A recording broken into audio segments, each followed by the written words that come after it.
السلام علیکم ورحمۃ اللہ وبرکاتہ۔ محترم ناظرین، آپ کو معلوم ہے ابھی ایک بہت بڑی خوشخبری کہ اللہ رب العزت نے فلسطین والوں کو جیت نصیب فرمائی اور وہ جشن منا رہے ہیں۔ اسی کے اوپر مفتی سلمان ازہری صاحب کا ایک بہت بڑا بیان آیا ہے، ہم آپ کو وہ بیان سنوانے جا رہے ہیں۔ مفتی سلمان ازہری صاحب نے کیا شاندار بات کہی ہے، بہت زبردست لاجواب باتیں اس میں بیان فرمائی ہیں، سننے کے لائق ہیں۔ چلتے ویڈیو کی طرف بہت غور سے سنیں اور اس کے اوپر عمل کرنے کی کوشش کریں۔ آئیے فلسطین کے اوپر اللہ کی مدد کیسے آئی سنتے مفتی سلمان ازہری صاحب نے کیا کہا ہے۔ چلتے ویڈیو کی طرف میں بھی سنتا ہوں، آپ بھی چلے میرے ساتھ، آپ بھی سنیں۔ چلتے ویڈیو کی طرف۔ قبل اول بیت المقدس کے معاملے کو لے کر ایک عجیب ماحول پیدا ہو چکا ہے، دنیا دو دھڑوں میں تبدیل ہے آج، اور یقیناً کیوں نہ اثر کرے کہ میرے آقا صلی اللہ تعالی علیہ وسلم نے ارشاد فرمایا،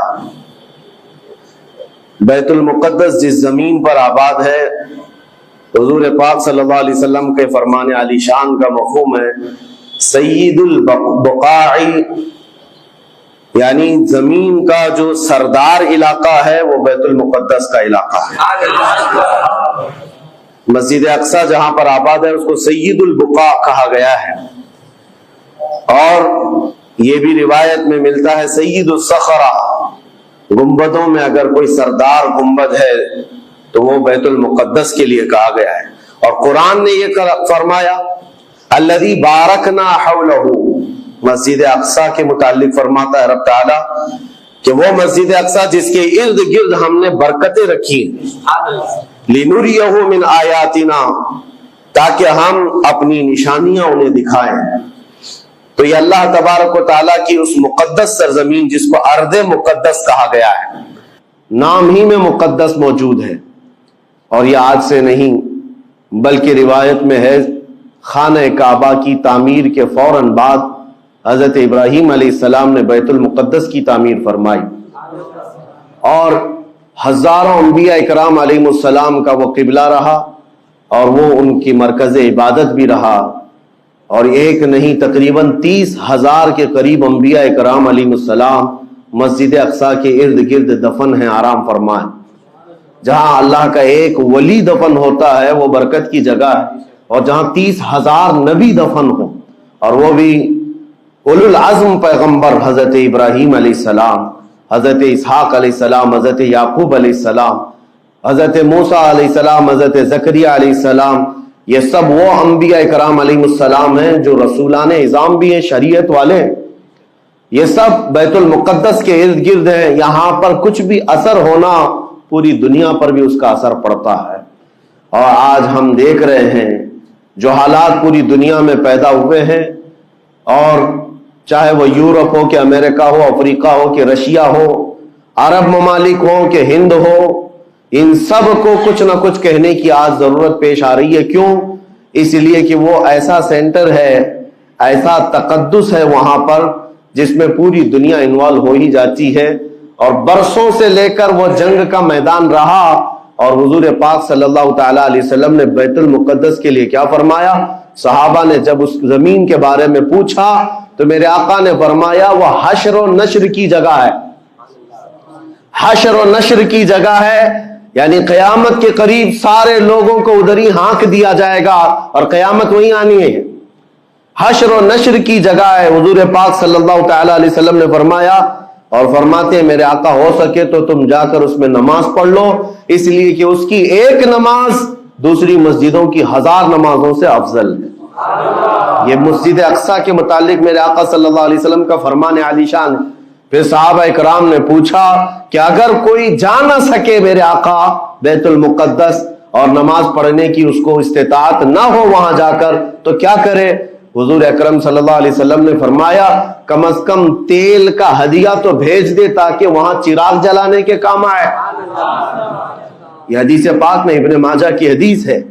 نبی کریم صلی اللہ تعالی علیہ وسلم کے اس فرمان علی شان کے مطابق میں آج آپ تمامی حضرات سے یہ گفتگو کرنا چاہوں گا کہ میرے عزیزوں، یہ صرف فلسطین اور اسرائیل کا مسئلہ نہیں ہے، یہ اسلام اور کفر کا مسئلہ ہے، اور پوری دنیا کے لیے ہے، پوری دنیا کے لیے اگر وہ حقیقت کی نگاہیں رکھتی ہیں، چاہے وہ کسی بھی قوم سے وابستہ ہو، چاہے وہ کوئی بھی دین اور دھرم سے تعلق رکھتے ہو، میں ان سے کہتا ہوں اگر اینک تمہارے اوپر جھوٹ کی نہیں پڑی ہے تو آنکھیں کھول کر دیکھ لو ظلم اور بربریت کس جگہ ہے اور حق کے لیے لڑنے والے کون ہیں۔ یہ ہر ایک منصف مزاج آدمی بھی آج پہچان سکتا ہے کہ کون نہتہ مارا جا رہا ہے اور کون سپر پاور طاقت پر کھڑے ہو کر اپنے مظلوم ہونے کا دعویٰ کر رہا ہے۔ ہر دنیا کا انصاف پسند آدمی آج بول سکتا ہے، لیکن یہ دور بھی امتحان کا ہے۔ جتنے کیڑے مکوڑے دل میں بغض و عداوت رکھتے ہیں اسلام کے، وہ ظالموں کے ساتھ کھڑے ہوئے نظر آتے ہیں، آج ظالموں کے ساتھ کھڑے ہوئے نظر آتے ہیں۔ نبی کریم صلی اللہ تعالی علیہ وسلم نے فرمایا مسلمانوں آپ اپنی اوپینین، اپنی رائے کیا رکھتے ہیں یہ بہت امپورٹنٹ ہے، دنیا کیا کہتی ہے اس سے مجھے غرض نہیں، تمہارا تعلق تمہارے نبی پاک کے فرامین سے ہے۔ خبردار خبردار تم کبھی ان ظالموں کی حمایت میں نہ آنا، ورنہ قرآن کہتا ہے وَلَا تَرْكَنُوا، اللہ تعالیٰ فرماتا ہے اس طرف تم توجہ بھی مت کرنا، جھکاؤ بھی مت رکھنا، جس طرف ظالم گئے، جس طرف ظالم گئے ہیں اس طرف جھکاؤ بھی مت رکھنا۔ اور آج کہیں ایسا نہ ہو کہ دنیا تمہارے پاس بہت آ گئی، چکا چوند دنیا دیکھ کر جیسے امارات والے ہوئے، متحدہ عرب امارات، دبئی جیسے آج انٹرنیشنل سٹی ان کے پاس مل گئی ہے، پوری دنیا وہاں پر تجارت کرنے لگ گئی، بحرین جیسے کنٹریز، ان کے پاس دنیا کی فراوانی آ گئی، تو آج وہ یہ سمجھنے لگ گئے کہ ہم کو مظلوم اور غریب فلسطینیوں کی مدد میں بات نہیں کرنی چاہیے، جو سپر پاور طاقت ہے اس کے ساتھ کھڑا ہونا چاہیے، کیونکہ ہماری ٹریڈنگ کا مسئلہ ہے، ہماری تجارت کا مسئلہ ہے۔ وہ یہ بھول گئے کہ ان کا اسلام کہاں ہے، ان کے آباء و اجداد کی روایت کہاں ہے۔ لیکن میں آپ سے کہتا ہوں ان کے نقشے پر چل کر کبھی اپنی رائے کو بدل نہ دینا۔ بعض مسلمانوں میں یہ گفتگو پھیلی ہوئی ہے کہ کیا ہم ہی مسلمان ہیں ہندوستان کے، کیا ہم ہی لوگ ہیں جو اپنی رائے بنائیں، وہ بڑے بڑے لوگ ہیں، عرب لوگ ہیں اور بڑے بڑے مشائخ ہیں وہاں پر، ان لوگوں نے رائے الگ بنائی ہے، وہ دنیا کے اور پیسوں کے پجاری بن گئے ہیں، ان کے ہاں نفس غالب آ چکا ہے اور شیطان کا ان کے اوپر غلبہ ہے، وہ حق نہیں دیکھ رہے ہیں۔ میرے عزیزوں کہیں تم اپنی رائے اس طرح بنا لیے تو حدیث کو جھٹلانے والے ہوں گے۔ اللہ کے حبیب صلی اللہ علیہ وسلم کی حدیث سناتا ہوں، حضور پاک صلی اللہ علیہ وسلم فرماتے ہیں لا تزال عصابة من امتی یقاتلون على ابواب دمشق وما حولها وعلى ابواب بیت المقدس ظاہرین علی الحق۔ حضور پاک صلی اللہ علیہ وسلم فرماتے لا یضرهم خذلان من خذلهم ظاہرین علی الحق الى ان تقوم الساعہ۔ میرے آقا فرماتے ہیں قیامت تک میری امت میں ایک جماعت ایسی ہوگی جو دمشق کے دروازوں پر اور بیت المقدس کے دروازوں کے اطراف میں حق کے لیے کھڑی رہے گی قیامت آنے تک۔ اور حضور پاک نے یہ بھی فرمایا، میرے آقا مخبر صادق صلی اللہ علیہ وسلم کے فرمان آج ہم اپنی آنکھوں سے دیکھ رہے ہیں، حضور فرماتے لا یضرهم خذلان من خذلهم۔ میرے آقا فرماتے ہیں دنیا کے بڑے بڑے دھوکہ دینے والوں کا دھوکہ انہیں کچھ اثر نہیں کرے گا، انہیں کوئی نقصان نہیں پہنچائے گا۔ آج بڑے بڑے پیٹروٹ میزائل داغ کر کے اگر وہاں کے علاقوں کو ختم کرنے کا دعویٰ کر رہے ہیں تو مجھے میرے نبی کے فرمان پر یقین ہے یہ کبھی نہیں ہو سکے گا، کبھی نہیں ہو سکے گا۔ کچھ عمارتوں کے گر جانے اور کچھ بچوں کے اور کچھ لوگوں کے قتل ہو جانے کا نام یہ جیت اور فتح نہیں ہے۔ میرے عزیزو آج ہم ان ظالموں کو دیکھ رہے ہیں جن کا دعویٰ تھا کہ دنیا میں ان سے بہتر ڈیفنس طاقت کسی کے پاس نہیں، ان سے بہتر بنکر کسی کے پاس نہیں، ان سے بہتر سائرن بجانے کی طاقت کسی کے پاس نہیں، پوری دنیا کو زہریلے ہتھیار بیچنے والی طاقتیں۔ آج ہم نے یہ بھی دیکھا ہے کہ صرف محض ایک چھوٹی سی جماعت سے ان کے ہاتھ پیر ڈھیلے نظر آتے ہیں اور ان کے جسموں میں کپ کپی نظر آتی ہے, پوری طاقت تمہاری ایک جگہ. میں ابھی چند دنوں قبل عمرہ میں تھا جب یہ پڑھ رہا تھا کہ ایک چھوٹی سی جماعت جس کو پوری انٹرنیشنل دنیا مل کر کے آتنکواد گھوشت کرتی ہے, امریکہ ہو, UK ہو اور دوسری بہت ساری طاقتیں, وہاں پر فلسطینیوں کی حمایت میں لڑنے والے ان مجاہدین کو یہ آتنکواد کہتے ہیں, ٹیررسٹ کہتے ہیں. جو اپنے چھوٹے سے علاقے کو بچانے کے لیے اپنی جانیں دے رہے ہیں وہ آتنکواد ہیں, وہ ٹیررسٹ ہیں. ان کے پاس کھانے پینے کی چیزیں نہیں رہ گئی, ان کی کرنٹ سپلائی بند کر دی گئی, ان کا پانی بند کر دیا گیا, پھر بھی وہ آتنکواد ہیں. میرے عزیزو, یہ دنیا کا دغلا معیار دیکھو آپ. رشیا پورے یوکرین کو تباہ کرتا رہا, پورا راکھ میں بدل دیا. ان ظالم کتوں کی زبان پر کبھی نہیں آیا کہ رشیا آتنکواد ہے یا رشیا ٹیررسٹ ہے. یہ میڈیا میں بھونکتے رہے رشیا اور یوکرین کی وار چل رہی ہے, زمین کا مسئلہ ہے. ارے ہزاروں لوگوں کو رشیا راکھ میں بدل کر رکھ چکا ہے. کیوں نہیں بولتے اس کے متعلق, کیوں نہیں کہتے کہ وہ آتنکواد ہے؟ اس لیے کہ یہ ظالم دجالی میڈیا جتنے ہیں انہیں پتا ہے ان کے باپ داداؤں سے بڑی طاقت اس کے پاس موجود ہے.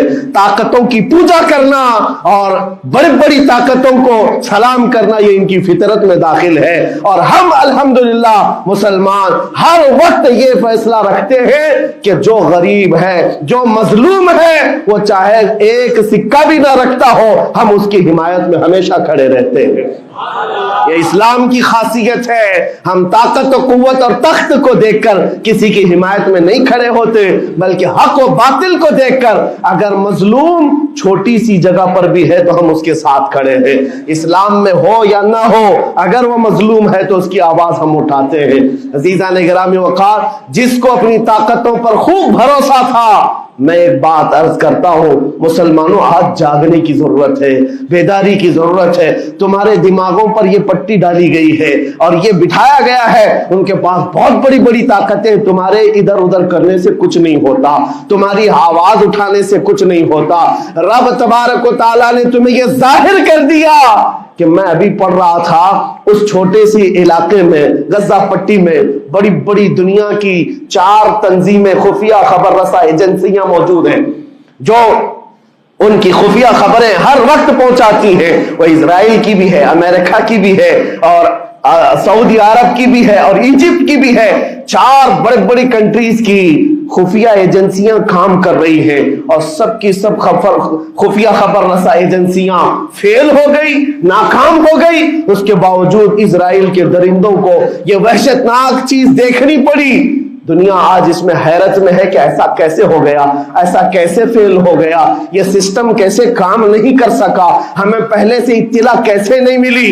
میں قرآن پڑھ کر کے بتاتا ہوں, میرا رب فرماتا ہے وَمَكَرُوا وَمَكَرَ اللَّهُ وَاللَّهُ خَيْرُ الْمَاكِرِينَ. کافر منصوبہ بناتے ہیں اور اللہ خفیہ تدبیر کرتا ہے اور اللہ کی خفیہ تدبیر غالب آتی ہے.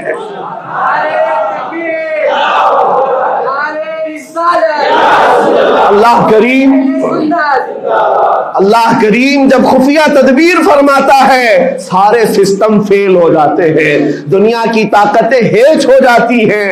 آپ کبھی یہ مت سمجھنا کہ دنیا کے پاس بہت بڑی طاقتیں ہیں. نہیں مسلمانوں, ایمان اس کا نام نہیں ہے. اقبال نے بہت پہلے کہا تھا اللہ کو پامرد مومن پہ بھروسہ, ابلیس کو یورپ کی مشینوں کا سہارا. ان کے پاس یورپ کی مشینوں کا سہارا ہے لیکن مسلمان کو اپنے رب کی طاقت پر بھروسہ ہے. میرا رب غالب حکمت والا ہے اور وہ قدرت والا ہے. جس وقت رب تعالیٰ چاہے, کیا آپ نے تاریخ نہیں پڑھی, وہ اگر اپنے نبی کی حفاظت کرنا چاہے تو مکڑی کے جال سے حفاظت کرتا ہے, کبوتری کے انڈوں سے حفاظت کرتا ہے. وہ اپنے حبیب کی حفاظت کرنا چاہے اور کسی نبی کی حفاظت کرتا ہے, مچھلی کے پیٹ میں رکھ کر کے یونس کی حفاظت کر رہا ہے اور ابراہیم علیہ السلام کو آگ میں ڈال کر کے بھی اس تپش سے بچا جا رہا ہے اور اسماعیل علیہ السلام کی گردن پر چھری چل رہی ہے، پھر بھی اس چھری سے بچانے والا مولا کون ہے؟ اور سمندر میں اتر جانے کے بعد موسیٰ علیہ السلام کی بڑی فوج کو راستے دینے والا مولا کون ہے؟ آپ جانتے ہیں ابراہیم علیہ السلام کو آگ سے بچانے والا، یونس علیہ السلام کو مچھلی کے پیٹ میں زندہ رکھنے والا، موسیٰ علیہ السلام کو سمندروں میں راستہ دینے والا وہی خدا ہے جو اپنے حبیب کو کفار مکہ کے ہر ظلم سے بچانے والا، ان کے راج کے منصوبوں کو خاک میں ملانے والا، میرے حبیب کو ان کافروں کے سامنے سے ایسے گزارنے والا کہ وہ کافروں کی آنکھیں ہمیشہ کے لیے اندھی ہو کر رہ جائیں۔ وہ مولا کل بھی تھا، آج بھی ہے اور ہمیشہ رہے گا۔ وہ اللہ حی و قیوم ہے، اس کی ذات پر توکل رکھو، یقین رکھو۔ آج دنیا کے ان حالات کو دیکھ کر مسلمانوں کا ایمان اور مضبوط ہو جائے اور مضبوط ہو جائے۔ آپ یہ سوچتے ہوں گے ہمیں کیا کرنا چاہیے، ہم یہاں بیٹھ کر کیا کریں؟ میں تو اس بات کو کہوں گا آپ واٹس ایپ جہاد میں مصروف نہ رہیں، ادھر کی ادھر چیزیں شیئر کرتے ہوئے گھر میں بیٹھ کر کے رات بھر اپنی مرغن غذاؤں میں اور بستروں پر سوتے رہے نہیں۔ اگر تمہارا دل روتا ہے کسی ایک بچے کی آہ پر تم پہنچ تو نہیں سکتے، لیکن کسی غریب کی ایک درد پر تمہارا دل روتا ہے، اللہ کی بارگاہ میں وہ بھی لکھا جاتا ہے، وہ بھی لکھا جاتا ہے اور تم کو ان کے شریکوں میں شمار کیا جاتا ہے۔ تم اگر رقت کے ساتھ بیٹھ کر کے دعا کرتے ہو، سوچو آج آپ اپنے گھر میں ہیں، تمہارا بیٹا نکلا، جوان بیٹا نکلا، اس کی خبر آئی کہ اچانک اس کی لاش کہیں تڑپتی ہوئی نظر آئی، جیسے خبر سنو گے تمہارا کھانا پینا حرام ہو جاتا ہے، تمہارے گھر بار کا چین و سکون غارت ہو جاتا ہے۔ کیا ہوتا ہے جب اپنا ایک جوان بیٹا کہیں کسی حادثے میں انتقال ہونے کی خبر بھی آ جائے، بے چینی اور گھر میں کوحرام مچ جاتا ہے۔ یہ چیز کیوں ہوتی ہے؟ کیونکہ تمہارا تعلق ہے، جسمانی بھی روحانی بھی تعلق ہے اپنے بیٹے سے۔ اور میرے آقا نے فرمایا مثل المؤمن کمثل جسد اذا اشتكى عضو تداعى له سائر الجسد بالسهر والحمى۔ میرے آقا فرماتے ہیں پورے مومن جتنے بھی دنیا میں ہیں سارے مومنین ایک جسم کی طرح، میرے آقا فرماتے ہیں ایک جسم کی طرح ہیں، اگر ایک عضو کو تکلیف ہو تو پورے جسم میں بخار آ جاتا ہے، ایک عضو کو تکلیف ہو تو پورے جسم میں بخار آتا ہے۔ آج تمہاری کیفیت یہ ہونی چاہیے جس وقت ان حالات کو دیکھو تمہارا دل روئے، تمہاری بے قراری بڑھ جائے، تمہاری بے چینی بڑھ جائے اور بارگاہ رب العزت میں گڑ گڑاؤ کہ مولا اگر ہمارے برے اعمال کی وجہ سے، ہمارے گناہوں کی وجہ سے ہمارے بھائیوں پر اگر یہ آفت آئی ہے تو میں توبہ کرتا ہوں، میں باز آتا ہوں مولا، میں اپنی حرکتوں سے توبہ کرتا ہوں۔ آج تمہیں پتا ہے یہ آج کا حادثہ نہیں، اس دنیا کو میں جتنا کوسوں کم ہے جو دغلی پالیسی رکھتے ہیں، جو ڈبل سٹینڈ رکھتے ہیں، ان کو جتنا بولوں کم ہے، میں ڈرتا نہیں ہوں اس بات پر، لیکن آج دل بھرا ہوا ہے ان مظلوموں کی آواز کو سن سن کر کے، جن کے گھروں پر رات بھر بمباری ہوتی ہے، جن کے شہر کا پورا بادل پٹاخوں سے نہیں میزائلوں سے روشن دکھتا ہے۔ میرے عزیزوں کیسی راتیں وہ گزارتے ہیں، ماں رات کو اپنے بچے کو گلے سے لگا کر سوتی ہے، اس کو یقین نہیں ہوتا صبح تک میرا لال میرے ساتھ رہے گا، انہیں پتہ بھی نہیں ان کے دروازوں پر موت دستک دے رہی ہے۔ 5000 سے زیادہ راکٹ داغ کر کے ابھی بھی ختم نہیں کیا گیا، اور ظلم اتنا ہونے کے بعد حیرت ہوتی ہے اس دگلی دنیا پر میڈیا میں بار بار یہ کہا جاتا ہے ان آتنکیوں کا خاتمہ کیا جا رہا ہے، آتنکوادیوں کو نیست و نابود کیا جا رہا ہے، جن کی زمین پر 70 سال سے قبضہ کر کے بیٹھا ہے، دنیا اس پر کچھ نہیں بولنا چاہتی۔ آپ کو پتا ہے ہسٹری جنہوں نے پڑھا نہیں وہ آج بھوک رہے ہیں، جن کو تاریخ معلوم نہیں ہے وہ ٹپنی دینے کی کوشش کر رہے ہیں، ان کو اپنے باپ داداؤں کی تاریخ نہیں معلوم، یہ فلسطین کی تاریخ پر چل پڑے۔ پتا ہے 1917 میں صرف 4000 یہودیوں کو رہنے کی اجازت دی گئی تھی، جب یہ پوری دنیا سے مارے مارے گھوم رہے تھے، ان کے لاکھوں یہودیوں کو مار کر ختم کیا گیا تھا۔ اس وقت فلسطین میں 4000 یہودیوں کو پناہ دی گئی تھی، اور یہ 4000 سے بڑھتے بڑھتے بڑھتے پوری دنیا سے ہجرت کر کے آتے رہے،